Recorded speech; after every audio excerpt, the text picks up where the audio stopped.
verify that, but the moral of that story is if something like that happens, next door is not the place to be talking about solutions. 911 is the place to be talking about solutions. I couldn't tell you how often I have put on next door, this is not where you report crime.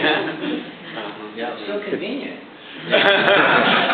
It's also worth mentioning that since everybody seems to be using their cell phones, that you should not use 911 on your cell phone if you're calling to report a local crime. Unfortunately, that's still true in Oakland. Well, I'm not saying you should not, but if you use 911 on your cell phone, chances are it will be routed to CHP first. That dispatcher will ask you what the nature of your problem is, where are you. When they know that you're in Oakland, they will then transfer you to our dispatch center. We've been in the process of transitioning for a number of years.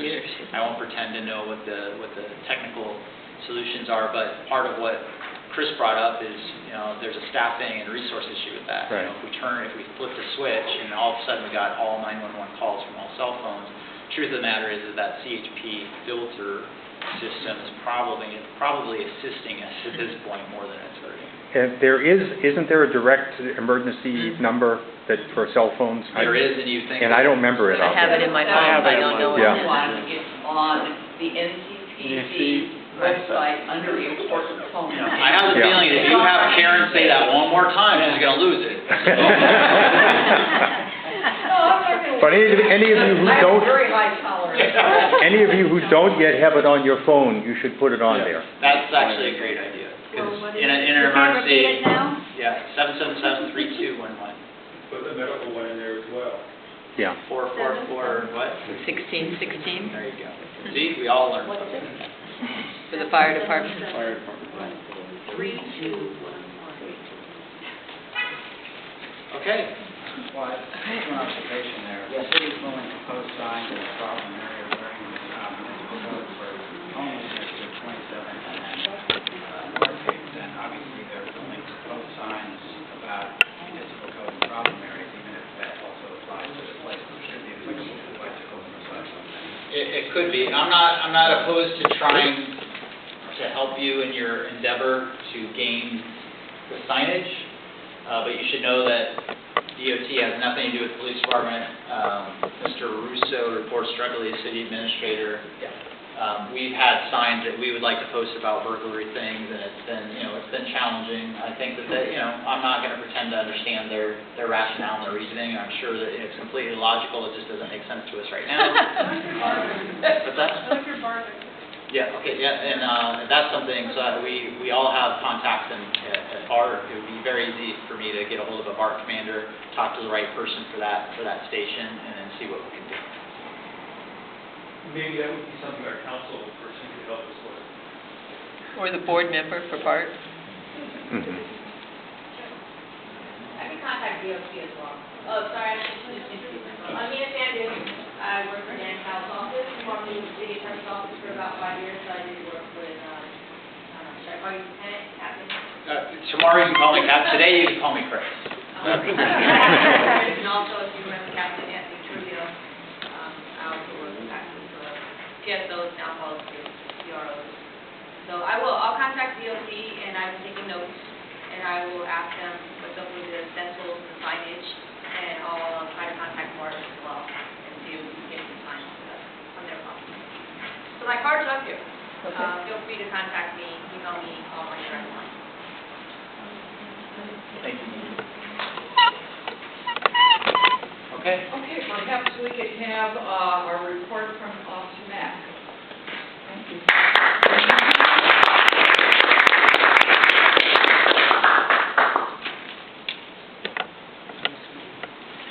Hello, I'm Officer David Mack, the Community Resource Officer for B12, Rockridge, and Temescal. I have the stats for the last 60 days. There have been 3 robberies in the area. None of them were armed, they're all strong arms. Same time frame last year, there were 5. There was 1 reported residential burglary last 60 days compared to 7 last year. 2 commercial burglaries compared to 0 last year. There were 24 auto burglaries this year compared to 23 last year. So there was a slight uptick in auto burglaries, but relatively the same. I also have statistics for 13X. 3 residential burglaries last 60 days compared to 5. 2 auto burglaries compared to. Priority report. Last meeting we were talking about there was a obnoxious transient living in a van on North Street.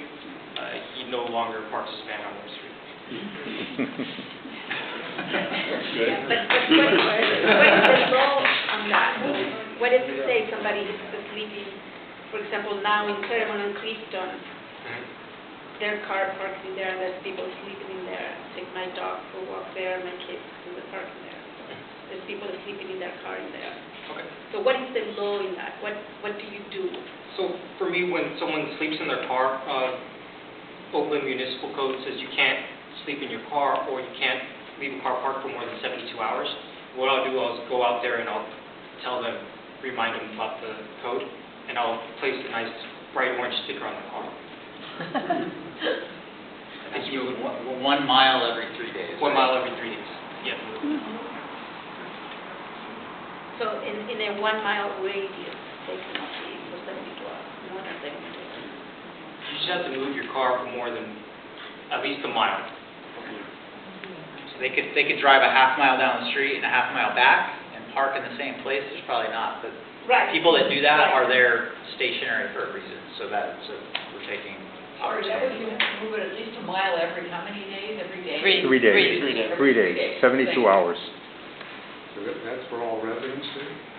Any cars, Yes. any Yes, cars. if you leave your car on the street for a week, it could be ticketed. Good to know. Yeah. Better go move your car. Meeting that long? I think usually somebody has to complain about it for it to be, Yeah. Typically, yeah. We don't have time to go marking around. Are there any other ongoing crime issues in 12-wide that we should make a priority? Well, I don't know that it's a serious issue, but there are a couple of intersections where I pretty consistently see cars running red lights. Running red lights? Yeah. Okay. Yeah, I mean, they're not super bright red lights, but essentially the light will turn red, and it's usually a turning car, and the car will be turning maybe 2 or 3 seconds after the light is turned red. So they were coming up to the light when it turned red, and they just kept going. What street is this, sir? One of them is at Keith and College. Oh, yeah. Are these right turns or people going through the intersection? These are people who are making a left turn, usually it's a left turn from southbound College onto Keith. Wait a minute. Going up Keith, going up Keith. Going up Keith, yeah, Ah, okay. from College, Yeah. yeah. And I'm trying to think of where the other place that I see Everything around that Bart. people doing that. Well, we talked about College and Claremont the other day. Yeah. People don't seem to, a lot of people, and I cross that intersection all the time, and every time pedestrian light turns green, I always check over my shoulder, because a lot of people don't observe that red light. I think that they don't see it, which is kind of mind-boggling, because there's like a giant sign with a big red arrow. And we can thank you for that sign. Yeah. Thank you. Right. Right turn off of College at Claremont. Yeah, but now, after all the Safeway stuff, now has its own dedicated turn signal and Right. lane, which is great, because it moves the traffic down, because it's got that lane now. But, and the light across Claremont turns, and that goes red, and so many times you get cars that come to the pedestrians. I see a lot at the corner of Claremont at Hudson, going onto the freeway. Not stopping. Hmm. Both ways, both coming down Claremont and making a right turn onto the on-ramp, and people coming on Claremont, making a left onto the freeway on it. It's really a lot, I've seen. That's partially though because there's oftentimes not a lot of traffic coming from Hudson. Right. But there's, There are pedestrians I've seen that have had to jump out of the way, everything. I never cross without making my. No. I've got a traffic flow, semi-traffic, Coronado, the crosswalk as you're leaving the shopping center parking lot up there, the way the crosswalk is set back from the corner, you start making that turn and all of a sudden there's a pedestrian there. So just kind of be careful. That's a weird setup that's there. We have the homeless person who is on Claremont now. The encampment is growing. He's actually out on the sidewalk to the curb. There's also been reports on next door that it's become much more aggressive. So Which part of keep an eye on that. But the sidewalk now is completely Which part? across from the dog park.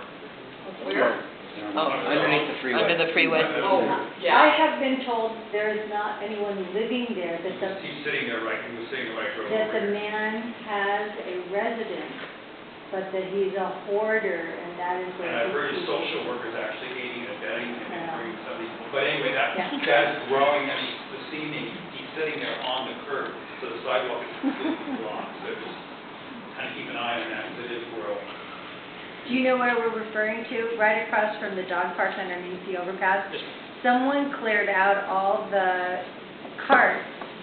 It's a series of grocery and Walgreens and Trader Joe's carts covered with tarps. And it was completely cleared out several months ago, and now it is bigger than it was. It's So growing. the person who is collecting these things has an obsession to collect, not that it's his precious stuff. I mean, it is, but I mean, it's not his long-term precious stuff. It has become precious very recently. There's a bunch of what our recycling that our neighbors are putting out, because they don't choose to do bulky waste collection. Okay. Does that do it? I just have a quick question. B12 versus B13, I just don't know where they are. It's not very. B12 is Broadway west to Telegraph, north of 51st, Okay. roughly.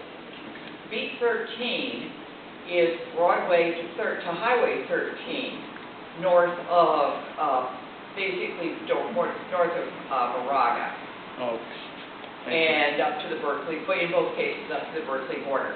All right. There are beat maps. There's a link on the NCPC, Rockridge NCPC.com. There's a link on the front page, Find Your Beat. Thank you. And it will show, you can go and look at it on the map. All right. Thanks. Okay.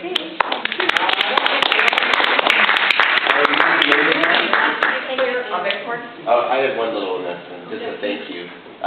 Neighbors, my name is Sam Dodge. I live on Ayala and Martin, and the RCPC recently supported the Paint the Town mural. And if you guys come to Ayala and Herman, you'll see a large mural on the road there, of oak trees and poppies kind of leading up to it. And just our neighbors, there was a good 25 of us spending 2 days painting. It takes us a lot more effort than we realized, but it turned out to be a lot of fun. But it really meant a lot to us to have the support of the organization, and it was just a great, community building exercise. We think we're pretty proud. It looks beautiful. I saw it, it's very nice. Sorry, that was Ayala and what? It's Ayala and Herman. It's a kind of a weird intersection. It's right across from the Ayala Park, which we also neighbors get together and try to fix up. And neighbors came from all over the place and helped out, and they saw us go in there and the kids and everything. It was really wonderful, and hopefully it'll have the traffic impact, try to slow and bring awareness to the area. But it could also have other things, distractions or whatever. I mean, it's an experiment. So we'll see, and hopefully we have a goal as neighbors to do 2 other intersections, Herman and Martin and Canning. They'll kind of come together there at 58th, and then Martin and Ayala there, which is a busy, kind of dangerous intersection. So we're going to try to do maybe 1 a year. It's kind of a lot, but thank you.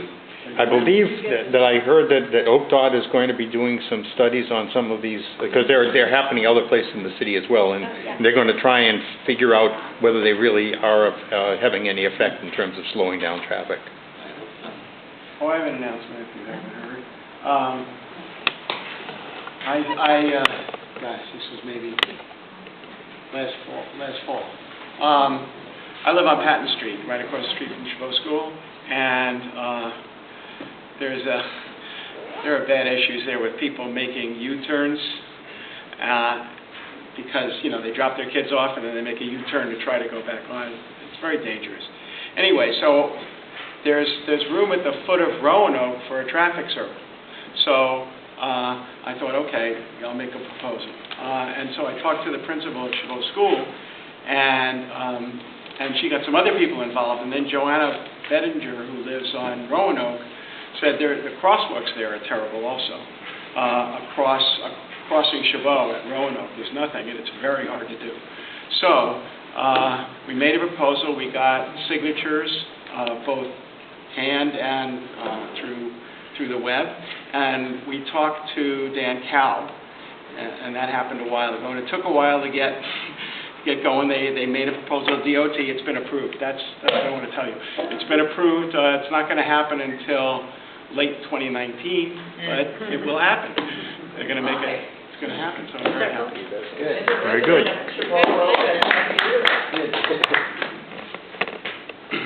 Do we want to declare bicycles on the sidewalk a priority for this period? I mean, it's really kind of ongoing. It's not something that's just going to stop because we spend 1-2 month period working on it. What do you think? Shall we do that? Yeah, fine. Bicycle riding on the solid sidewalk on College Avenue. Yeah. Okay, that will be our new priority for B12Y.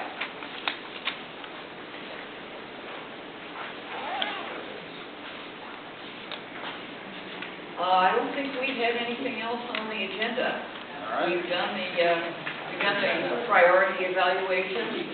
Thank you for taking care, Dr. Mack, our Officer Mack, thank you for taking care of the dude. Patricia. Yes, I'm Patricia Rose, Neighborhood Services Coordinator for those of you that do not know, and I work with Captain Bolton and also the Community Resource Officer at Project Pond.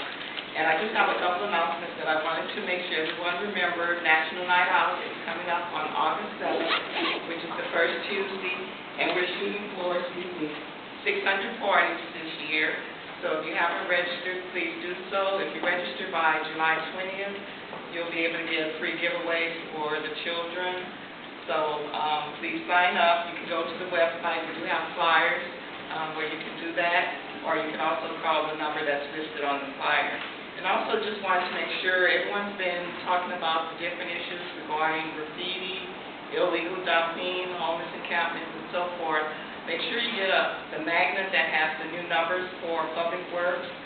You can reach them by email, phone, 0311. So please grab one of these. It's also a magnet that you can tear apart and put on your refrigerator. That'll be handy for you. And then also feel free to help yourself to any of the other announcements that we have, different safety tips regarding auto burglaries that we've been discussing. Thank you. Thank you. Thanks, Dave.